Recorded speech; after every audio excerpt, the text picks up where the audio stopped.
Oh, hello. It's time again for an actual review, which means I have to be mature and not just take the mickey for 20 minutes. But don't worry, you're going to enjoy this one. It's Ghost Grab 3000 and singled out for the Switch. This time it's 2 games in 1 review, developed by Matt Glanville. That name may ring a bell, as he was behind Switch and Shoot, a game I previously covered. Matt develops games of his own, but interestingly was also involved in the design and development of a couple of Oddworld games too. Firstly, Singled Out. Singled Out features the galaxy's ugliest creatures. No, I'm not in it. Your objective is to use the given character traits to identify the matching weirdo. That's what they're actually called, weirdos. No, I'm not in it. Sounds easy? Well, you're only given 10 seconds to shoot the one known as a galactic supercriminal, so you'll have to think fast or you'll wrongly target an innocent bystander or run out of time. In each round, to identify the villainous strange one, you're provided with 3 of their features such as their ears, nose, mouth, face shape and type of hat, with only one weirdo of the lot possessing all 3. But as far as I'm concerned, if they go out looking like that, they're all criminals. I get you may be a fan of all things retro, but sticking an old film projector to the top of your noddle is a bit much. I don't go around balancing a Mega Drive on my head, and I'm not quite sure what hat this is. It might be a metallic protective sheath for his Mohican. Talk about dedication to fashion. The time constraints and fitting soundtrack add an excitable panic to each round.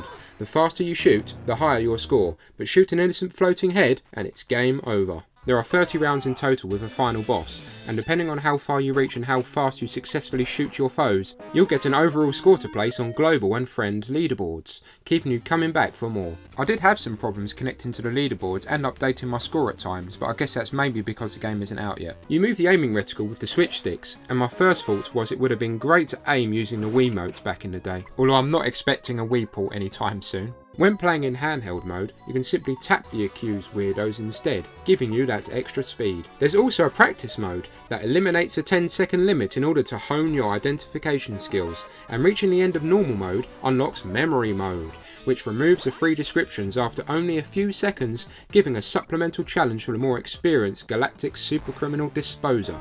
Additionally, there is a family-friendly mode, replacing the violence with simply locking the criminals up, which is a thoughtful inclusion as I'm sure this game would appeal to a younger audience as well. The pixel art and sound effects give off a welcome arcade vibe, and achievements to accompany the leaderboard scoring ensures you'll be saying just one more go on multiple occasions. The addition of a multiplayer mode would have been nice, but you can always work as a team or pass it round a group of friends as it is, I suppose.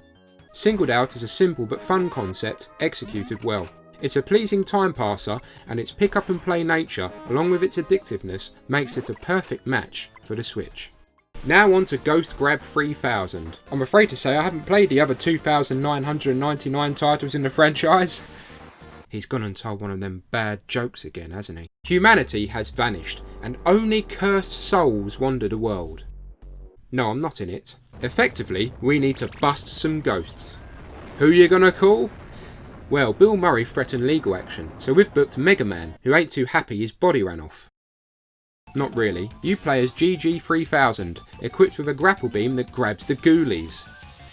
I heard some titters at the back, so I should probably explain. Press the B button and you'll grab a nearby ghost. This creates a beam that can be used to grab further ghosts in a chain by moving around the field, while dodging enemy projectiles. Press B again and you'll destroy the ghosts you've grabbed. The more ghosts you grab in a chain before pulling the trigger, the more points you get. But leave it too long and you may become overcrowded and land yourself in trouble. The chaining mechanic is not only clever, but also good fun, adding risk to reward choices you'll have to instinctively decide upon. Different ghosts have different shooting patterns, and more enemies appear the further you progress. Sometimes you're looking at a screen of just pure chaos, bullets and ghosts everywhere, which is exciting and it keeps you engaged. The battery gauge is displayed on the left, which depletes when destroying ghosts and using the boost maneuver, which speeds you up, allowing you to bump into enemies and makes you invincible for the duration of its use. Your battery does naturally recharge though, and battery pack pickups pop up. try saying that fast 5 times. Nukes and EMPs are also at your disposal. Nukes eradicating all of the ghosts on the screen, and EMP stunning enemies and deflecting surrounding bullets. Although I did find that EMPs were left accumulated in abundance during my play sessions. Maybe I should use it more.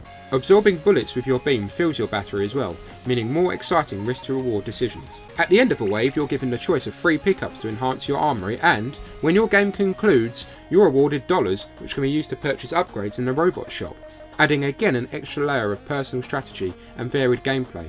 Welcome inclusions indeed. I do have to say though that I did find most of the default equipment the most effective anyway. I understand there needs to be a gameplay balance and the upgrades are more for personal preference, but maybe they could have reordered it to make it more rewarding to upgrade. The soundtrack, like all of Matt's games I've played so far, is fantastic.